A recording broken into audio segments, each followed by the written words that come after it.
الحمد لله رب العالمين والعاقبة للمتقين والصلاة والسلام على سيدنا محمد وآله وصحبه أجمعين. فقد قال الله تعالى في القرآن العظيم: ولا تنازعوا فتفشلوا وتذهب ريحكم فاصبروا إن الله مع الصابرين. فقد قال رسول الله صلى الله عليه وسلم: يد الله مع الجماعة. அளவற்ற அருளாளனும் நிகரற்ற அன்புடையனுமாகிய அல்லாஹு தாலாவின் திருநாமம் கொண்டு ஆரம்பிக்கிறேன். வான் வையம் புகழ் அனைத்தும் ஏக வல்லோனாகிய வல்லோன் அல்லாஹு தஆலா ஒருவன் மீது மட்டுமே என்றென்று குறித்தாகட்டுமா. நபிகள் பெருமானார் ஸல்லல்லாஹு அலைஹி வஸல்லம் அன்னார் மீதும் அன்னாரின் வழிவந்த நல்லவர்கள் அனைவர்கள் மீதும் குறிப்பாக நம் அனைவர்கள் மீதும் அல்லாஹ்வுடைய அன்பும் அருளும் என்றென்றும் குன்றாமல் குறையாமல் நிலவட்டுமாக.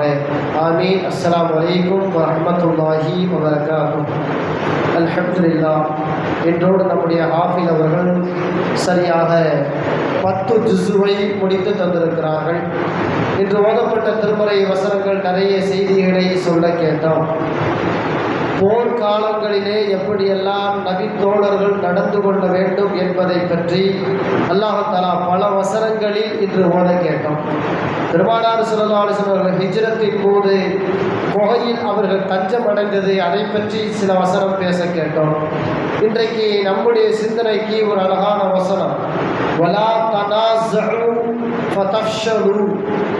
நீங்கள் உங்களின் ஒருவருக்கொருவர் கருத்து வேறுபாடு கொண்டு கொள்ளாதீர்கள், சச்சரவு செய்து கொள்ளாதீர்கள். அப்படி நீங்கள் அடிக்கடி சச்சரவு செய்வதையே பழக்கமாக வைத்திருந்தால் ஃபதஃஷலு, நீங்கள் பலகீனம் அடைந்து இந்த பூமியிலே நீங்கள் தடமற்றவராக ஆகிவிடுவீர்கள். ஃபஸ்பிரு, சிரமமான காலங்களில் நேரங்களில் பொறுமையாக இருங்கள்.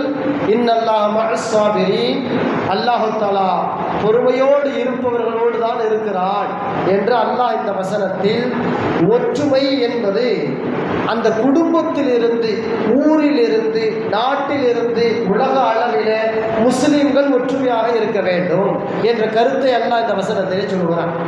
ஒற்றுமை இல்லாத போது நீங்கள் ஒன்றுமறியாதவர்களாக, பலம் குன்றி போனவர்களாக, பூமியில் உங்கள் தடமே இல்லாமல் நீங்கள் காணாமல் போவீர்கள் என்ற பாதிப்பையும் அல்லாஹ் இங்கே சொல்கிறான். இந்த வசனம் சரியாக இன்றைய முஸ்லிம்களுக்கு பொருத்தமாக இருக்கிறது என்பதாக நாம் பார்க்கிறோம்.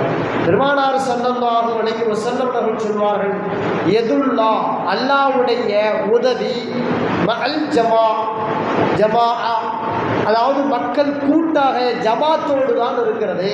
கூட்டாக ஒற்றுமையோடு எங்கெல்லாம் இருப்பார்களோ அங்கே அல்லாஹ்வுடைய உதவி தானாக கிடைக்கும் என்பதை பெருமானார் ஸல்லல்லாஹு அலைஹி வஸல்லம் அவர்கள் சொல்கிறார். நிறைய இன்னைக்கு குடும்பத்தில் ஒற்றுமை கிடையாது. கணவன் மனைவிக்கு மத்தியில், அதே போல பெற்றோர்களுக்கு பிள்ளைக்கு மத்தியில், அண்ணன் தம்பிக்கு மத்தியில், அக்கா தங்கச்சிகளுக்கு மத்தியில், மாமா மச்சானுக்கு மத்தியில் ஒரு காலத்தில் எல்லாம் கூட்டு குடும்பமா ஒற்றுமையோடு இருந்தாங்க. கிராமத்தில் கூட ஒரு குடும்பத்தில் ஒரு கல்யாணம் நடக்குதுன்னா ஏதோ ஊர் முழுக்க கல்யாணம் நடக்கிற மாதிரி அந்த சொந்த பந்தம் எல்லாம் ஒன்று கூடி ஒற்றுமையாக அதையெல்லாம் செஞ்சாங்க. இன்னைக்கு எலி வலையானாலும் தனி வலை அப்படின்னு பழமொழி சொல்ற மாதிரி எல்லாம் தனித்தனி தான். யாரும் ஒத்துமையா இருக்கிற மாதிரி இல்லை. அண்ணன் தம்பி ஒத்துமை இல்லை, கணவன் மனைவி ஒத்துமை இல்லை, அக்கா தங்கச்சி மத்தியில் ஒத்துமை இல்லை, தாய் தகப்பே பெற்றோர் பிள்ளைகளுக்கு மத்தியில் ஒற்றுமை இல்லை. இப்படி நிறைய ஒற்றுமை இல்லாததால தான் வீட்டில் பறக்கத்து இல்லை, வீட்டில் நிம்மதி இல்லை, வீட்டில் சந்தோஷம் இல்லை. இந்த நிலையெல்லாம் வந்ததுக்கு காரணம் ஒற்றுமைக்கு பஞ்சம் வந்ததால். அபூதாவுல இப்படி ஒரு நபி ஒளிப்பதிவு செய்யப்பட்டது. பெருமானார் ஸல்லல்லாஹு அலைஹி வஸல்லம் சில குடும்பத்துக்காரங்க வந்து கேட்டாங்க: யா ரசூலுல்லாஹ், நாங்கள் நல்லா தான் சாப்பிட்றோம். எப்படி?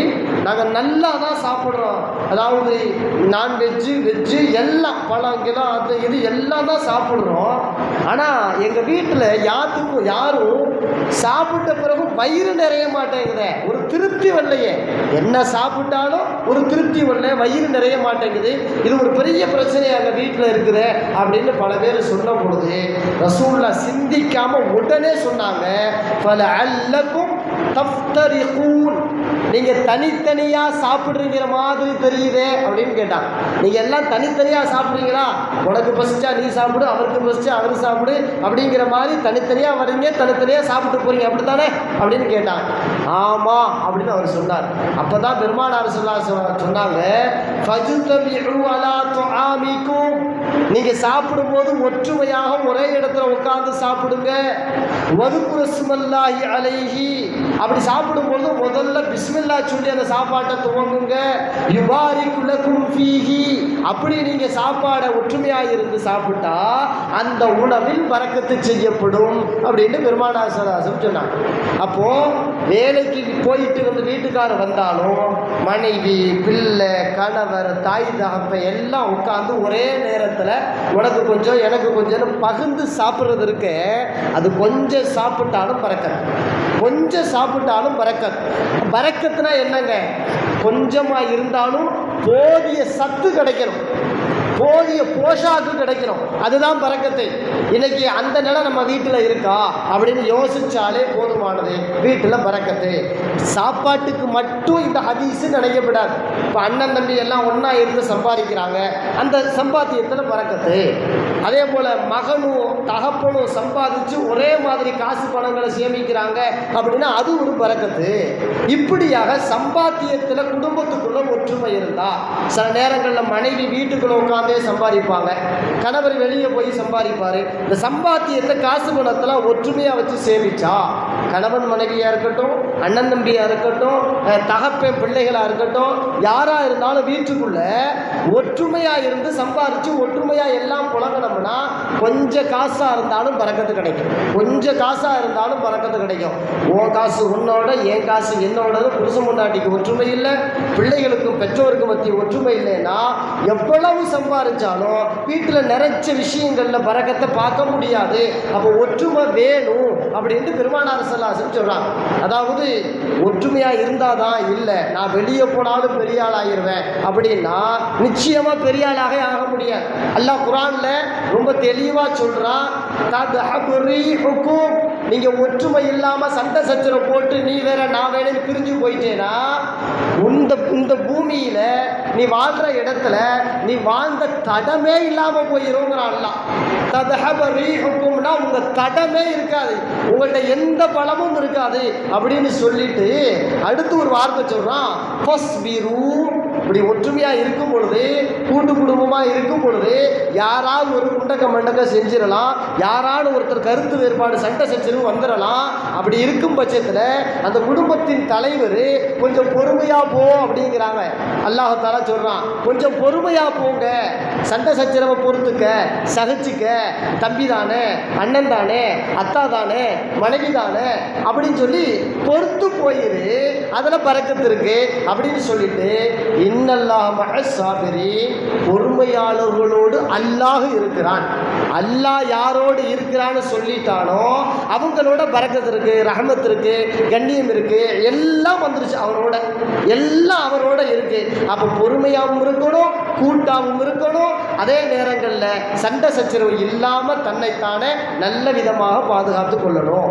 ஒரு கூட்டு குடும்பத்தில் எப்படி நடந்துக்கணும் ஒற்றுமையா அப்படிங்கிறத நாம் பாடம் எடுத்துக்கணும். அதே போல் அதாவது ஒரு கணவன் மனைவி ஒரு குழந்தை பிறகுது அவங்களுக்கு.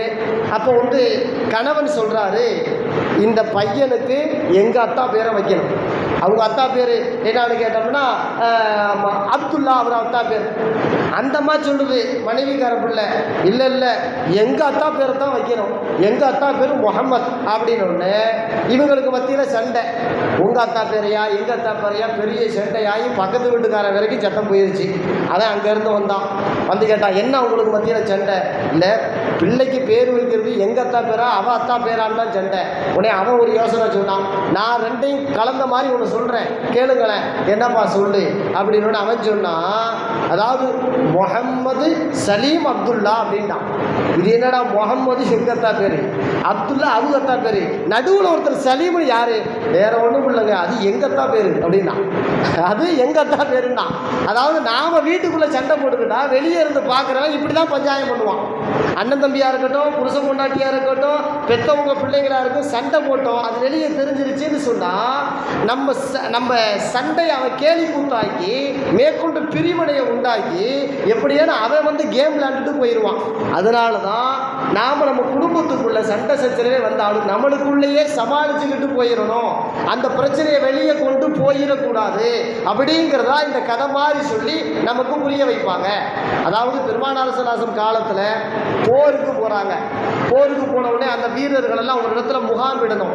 முகாமிடும் பொழுது அவங்கவுங்க விருப்பத்துக்கு அங்கங்கே போய் தங்கினாங்க. மலை கணுவாய் பக்கத்தில், ஒரு செடி கொடிகளுக்கு மத்தியில், கொஞ்சம் பாலைவன கொட்டல்ல அப்படின்னு அங்கங்கே போய் தனித்தனியாக இருந்தாங்க. பெருமானார் ஸல்லல்லாஹு இதை பார்த்தாங்க. அதாவது உனக்கு பிடிச்ச இடத்துல நீ தங்குற, உனக்கு பிடிச்ச இடத்துல நீ தங்குற, இப்படி தனித்தனியாக தங்குனா என்ன அர்த்தம் தெரியுமா? இன்னமா ஸாலிகும் மினஷ் ஷைத்தான், இது வந்து ஷைத்தானின் செயல். நாம் எல்லாம் ஒன்றா தானே வந்திருக்கிறோம், ஒரே இடத்துல தானே நாம் தங்கணும், அதுதானே பரக்கத்து இருக்கு. நீ ஓ விருப்பத்துக்கு, நீ ஓ விருப்பத்துக்குன்னா தங்குற இடத்துல கூட நீங்கள் ஒற்றுமையாக இல்லைன்னா உங்கள்கிட்ட என்ன பரக்கத்து இருக்க போகுது அப்படிங்கிற மாதிரி ரசூலுல்லாஹ் இது ஷைத்தானுடைய வேலைன்னு சொன்ன உடனே சஹாபாக்களுக்கு பயம் வந்துருச்சு. எந்த அளவுக்கு ஒற்றுமையாயிட்டாங்கன்னு கேட்டால், ஒரு பெரிய துணியை விரிச்சா அந்த துணிக்கு கீழால எல்லாரும் இருப்பாங்களாம். அந்த அளவுக்கு ஒற்றுமையாக ஒரே இடத்துல தங்க ஆரம்பிச்சிட்டாங்க. ஒரே இடத்துல அத்தனை பேரும் முகாமிட்டு கூடாரம் அடிச்சு ஒரே இடத்துல தங்க ஆரம்பிச்சாங்க. அதனால் அந்த நபித்தோழர்கள் எங்கே போருக்கு போனாலும் அது வெற்றியாக மாறியது. அவர்கள் எதை நோக்கி பயணப்பட்டாலும் அது வெற்றி பயணமாக மாறி போனது. ஒற்றுமையான பயணங்கள், ஒற்றுமையான குடும்பங்கள், ஒற்றுமையான நாட்டு உடைமைகள் எல்லாம் ஒற்றுமையாக இருந்தால் எல்லாம் சக்சஸ். இந்தியாவில் எடுங்களேன், அரசியலில் எவ்வளவு பிரச்சனை முஸ்லீம்களுக்கு மத்தியில். இந்தியாவில் 25 கோடி பேர் இருக்கிறோம் முஸ்லீம்கள், 25 கோடி பேர் இருக்கிறோம். 25 கோடி பேர் ஒற்றுமையாக இருக்கிறோமான்னு கேட்டால் ஒற்றுமையாக இல்லை. நமக்கான பலமும் நமக்கு தெரியல. அதாவது முஸ்லீம் லீக்கினுடைய அன்றைக்கு முஸ்லீம்களுக்குன்னு ஒரு அரசியல் கட்சி முஸ்லீம் லீக்னு இருந்துச்சு. இந்தியா பிரியறதுக்கு முன்னாடி பாகிஸ்தான், வங்காளதேசம், இந்தியா எல்லாம் ஒன்றா இருந்த காலத்தில் முஸ்லீம் லீக்னு ஒரு கட்சி இருந்துச்சு. அந்த பெரிய கட்சிக்கு தமிழ்நாட்டில் இருந்துதான் தலைவர் இருந்தார், முகமது இஸ்மாயில் சாஹிப் அப்படின்னு இருந்தார். அன்னைக்கு தமிழ்நாட்டில் 30 எம்எல்ஏக்கள் இருந்தாங்களாம். முஸ்லீம் லீக்கினுடைய 30 எம்எல்ஏக்கள் இருந்தாங்க. அப்போ பலமான ஒரு முஸ்லீம்கள் ஒரு தலைமையின் கீழாயில் இருந்தாங்க. நினைச்சதையெல்லாம் அன்னைக்கு சாதிக்க முடிஞ்சு முஸ்லீம்களால். இன்னைக்கு முடியுமா? இன்னைக்கு எந்த கட்சிக்கு போய் கேட்டாலும் முஸ்லீம்களுக்கு 1 சீட்டு தரவா, 2 சீட்டு தரவா அப்படின்னு கேட்குறான். காரணம் என்ன? முஸ்லீம்களுக்கு நிறையா இருக்கிறீங்க, ஒற்றுமையா இல்லை, உங்களுக்கு நாம நிறைய சீட்டு தர முடியாதுன்னு அவனே சொல்லிடுறான். நாம ஒற்றுமையா இருந்துட்டா அடங்க அன்னைக்கு 30 சீட்டுங்க, 50 வருஷத்துக்கு முன்னாடி 30 சீட்டுனா நாம இன்னைக்கு அதே மாதிரி ஒரு தலைமையின் கீழான இந்தியா முழுக்க அல்லது தமிழ்நாட்டில் நாம ஒற்றுமையா இருந்தோம்னா நமக்கு கிட்டத்தட்ட 50-60 சீட்டு தரணுமே. 50-60 சீட்டு தரணும். முஸ்லீம்கள் என்ன சொல்றாங்களோ அதான் சட்டமாக மாறும். சட்டசபையில் முஸ்லீம்கள் சொல்றதுதான் சட்டம். முஸ்லீம்கள் மறுத்துட்டா சட்டம் வாபஸ் வாங்கப்படும். அந்த ஒரு தரஜா நமக்கு இன்னைக்கு இருக்கு. ஒற்றுமை இல்லாததால நம்மளால எதையும் சாதிக்க முடியல. அவரவர்கள் பிரிந்து கிடக்கிறோம். ஒற்றுமையாக இருந்தால் எல்லாமும் கிடைக்கும் என்பதாக மார்க்கம் நமக்கு சொல்லுகிறது. குடும்ப விஷயத்துல கூட பாருங்களேன், பெருமானார் ஸல்லல்லாஹு அலைஹி சொல்றாங்க, முஸ்லீம்ல நபிமொழி பதிவு செய்யப்பட்டிருக்கு. அப்போது இந்த இப்லீஸ் இருக்கான்ல, ஷைத்தானுக்கு தலைவர் யாருங்க? இப்லீஸ். அந்த இப்லீஸ் என்ன பண்ணுவான்? கடல் மேல மாநாடு போடுவானாம். ஏன்னா நமக்கு தான் நடக்கிறதுக்கு தர வேணும், தர. ஆனா இப்லீஸுக்கு நடக்கிறதுக்கு கடல்ல கூட நடந்து போவான். அவன் அவ்வளவு ஆற்றல் உள்ளவன், அல்லாஹ் படைச்ச படைப்பு. அப்ப அவன் அப்பப்ப மாநாடு எங்க போடுவான்? கடலுக்குள்ள போய் மாநாடு போடுவான்னா. எப்பா எல்லாரும் வாங்க, யாரு? ஷைத்தான் பூரா வாங்கன்னு சொல்லுவான். வந்தவொடனே கேட்பான், நீ என்ன வேலை பார்த்த, எத்தனை பேர்த்த கெடுத்த, இதை கெடுத்தேன், அதை கெடுத்தேன், அப்படி இப்படி சொல்லிக்கிட்டே வரும்போது இது எல்லாம் சரியில்லை, இதெல்லாம் சரியில்லை, இன்னொன்று தெளிவாக வேலை செய்யணும் மக்கள்கிட்ட போய் அப்படின்பா. அதில் ஒரு ஆள் வந்து கேட்பான், சொல்லுவான், மா தரத்துஹு ஹத்தா ஃபரக்து பைனஹு வ பைன இம்ரஅதிஹி. நான் ஒரு வீட்டுக்குள்ளே போனேன், புருஷன் முன்னாடி லேசாக சண்டை போட்டாங்க. சண்டையை திருவி விட்டு புருஷன் பொண்டாட்டி தலாக்கே சொல்லிட்டான். நான் போட்ட சண்டையில் புருஷன் பொண்டாட்டி தலாக்கே ஆகிப்போச்சு அப்படின்னு சொன்ன உடனே அவனை அப்படி இப்லீஸ் கூப்பிட்டு அப்படி மேல தட்டி கொடுத்து, நெமல் அந்த நீ மிகப்பெரிய சேவையை செஞ்சிருக்கிறப்பா அப்படின்னு அவனுக்கு அவார்டு கொடுப்பானா. புருஷன் பொண்டாட்டி ஒற்றுமையாக இருந்தால் அல்லாவுக்கு பிடிக்கும். புருஷன் பொண்டாட்டி சண்டை போட்டு தலாக்கான யாருக்கு பிடிக்கும்? இப்லீஸுக்கு பிடிக்கும், ஷைத்தானுக்கு பிடிக்கும். இது குடும்பத்தில் இருந்து யோசிக்கணும். கணவன் மனைவி சின்ன சின்ன சண்டை வரும் பொழுது விட்டு கொடுத்துட்டு போயிட்டா அவங்க சிறப்பாக வாழ்கிறாங்கன்னு அர்த்தம். யார் வீட்டிலையும் சண்டை இல்லாமல் யாரும் வாழலைங்க. தம்பதிகள் யார் சண்டை போடாமல் வாழலை. பெருமானார் ஸல்லல்லாஹு அலைஹி வஸல்லம் அவர்கள் உட்பட. ரசூல்லா வீட்லேயும் சண்டை வந்துச்சு. ஆயிஷா அம்மா அவ்வப்போது ரசூல்லாட்ட சண்டை போட்டிருக்கிறாங்க. சவுதா அம்மா சண்டை போட்டிருக்கிறாங்க. ரசூலுல்லாஹ் அதெல்லாம் பொறுத்துக்கிட்டு போயிருக்கிறாங்க. அதெல்லாம் பெருசு பண்ணலை, கண்டு கொள்ளலை அப்படின்னு பார்க்குறோம். ரசூலுல்லாஹ் கிட்டத்தட்ட அதாவது ஒன்றுக்கு மேற்பட்ட திருமணம் முடித்தாலும் கூட தலாக்கு விடுற அளவுக்கு ரசூலுல்லாஹ் சண்டை போட்டது கிடையாது. ரசூலுல்லாஹ்ட்ட அந்த மனைவிமார்களும் அப்படி ஒரு சண்டை போட்டது கிடையாது. அப்படிங்கிறதுனால குடும்பத்துக்குள்ள, நாட்டுக்குள்ள, வீட்டுக்குள்ள, மகல்லாக்குள்ள எல்லா இடத்துலையும் ஒற்றுமை வேணும். இந்த தொழுகை எடுங்களேன். பெருமானார் ஸல்லல்லாஹு என்ன சொல்றாங்க? ஸலாத்துல் ஜமாஅத்தி அஃலல் மின் ஸலாத்தில் அஹதிக்கும் வஹ்தஹு. நீங்க தனியா தொழுகிறத விட ஜமாத்தா தொழுதா 25 மடங்கு கூலி அதிகம். இஷா தொழுகை ஒருத்தர் லேட்டாக வந்து தனியாக தொழுகிறாருன்னு வைங்களேன், அவருக்கு அந்த சவாபு கம்மி தான். அவர் ஜமாத்துக்குள்ளே ஜாயிண்ட் ஆகிட்டார்னா 25 மடங்கு அதிகமான நன்மை அவருக்கு கிடைக்கிது. காரணம், ஒரு கூட்டமைப்புக்குள்ளே வந்துட்டார்ல, ஒரு ஜமாத்துக்குள்ளே வந்துட்டார்ல, ஒரு ஒற்றுமையாக நடக்கிற இபாதத்துக்குள்ளே வந்துட்டார்ல. அப்போது தொழுகையாக இருந்தாலும், சம்பாதிக்கிறதா இருந்தாலும், குடும்பம் நடத்துகிறதா இருந்தாலும் ஒற்றுமையாக இருக்கிற வரைக்கும் தான் பரக்கத்து. ஒற்றுமையாக இல்லை, நான் தனியாக தொழுவேன், நான் தனியாக தான் வாழுவேன், எனக்கு அதை பிடிக்காது இதை பிடிக்காதுன்னா பரக்கத்து இல்லாமல் தான் வாழும். பொதுவாகவே ஜமாத்தோட தொழுத ஒன்றை கேளுங்களேன். பாய் ஜமாத்தோட தொழுதுட்டு தனியாக தொழுதா எப்படிப்பா இருக்கு? அது தொழுத மாதிரியே இல்லை ஹஸ்ரத். அவங்களே சொல்கிறான் அது தொழுத மாதிரியே இல்லை, ஏதோ சும்மா கடனுக்கு முட்டுற மாதிரி இருக்கு. ஜமாத்தோட போய் தொழுதாதான் நிம்மதி, சந்தோஷம் இருக்கு அப்படின்னு சொல்றாங்கன்னா இந்த ஜமாத்துங்கிற ஒற்றுமைக்குள்ள பரக்கத்து இருக்கு, நிம்மதி இருக்கு, சந்தோஷம் இருக்கு. இது தொழுகைக்கும் பொருந்தும், வீட்டுக்கும் பொருந்தும், நாட்டுக்கும் பொருந்தும். அப்போ முடிந்தவரை அண்ணன் தம்பியா இருந்தாலும், தம்பதிகளா இருந்தாலும், மாமா மச்சானா இருந்தாலும் ஒருவருக்கு ஒருவர் விட்டு கொடுத்து முன்ன பின்ன நாம அனுசரிச்சுக்கிட்டு போயிட்டா அந்த வாழ்க்கை சிறப்பாக சுபிட்சமாக இருக்கும். நம்முடைய முன்னோர்கள் பல பேர் அவர்கள் கூட்டு குடும்பங்களாகத்தான் வாழ்ந்தார்கள். கூட்டு குடும்பங்களாக வாழ்ந்ததால் தான் அவர்கள் அதாவது பெரிய காசு பணம் இல்லாவிட்டாலும் கூட நிறைய குழந்தை குட்டி பெற்று ஆனால் அவர்கள் நிம்மதியாக வாழ்ந்தார்கள். பெரும் நோய் அவங்களுக்கு வரல. அவங்க காலங்களில் மும்மாறி மழை பொழிந்தது. பெரிய அளவு பஞ்சம் இல்லாமல் ஓரளவு அவர்கள் ராகத்தாக நிம்மதியாக வாழ முடிந்ததற்கெல்லாம் காரணம் அவர்கள் ஒற்றுமையாக சிறப்பாக வாழ்ந்தார்கள். அல்லோடு அல்லாஹ்தாலா என்ற வசனத்திலே ஒற்றுமையாக இருங்கள், அல்லாஹ்வுடைய உதவி உங்களுக்கு கிடைக்கும் என்பதாக சொல்கிறான். வல்லோடு அல்லாஹ்தாலா நம்முடைய குடும்பத்திலும், நம்முடைய சம்பாத்தியத்திலும், நம்முடைய ஊரிலும், நம்முடைய நாட்டிலும் நமக்கு மத்தியிலே என்றென்றும் ஒற்றுமையை நிலைத்திருக்க செய்வானாக. வஆகிரு தஅவானா அல்ஹம்துலில்லாஹி ரப்பில் ஆலமீன். அஸ்ஸலாமு அலைக்கும் வரஹ்மத்துல்லாஹி வபரகாத்துஹு.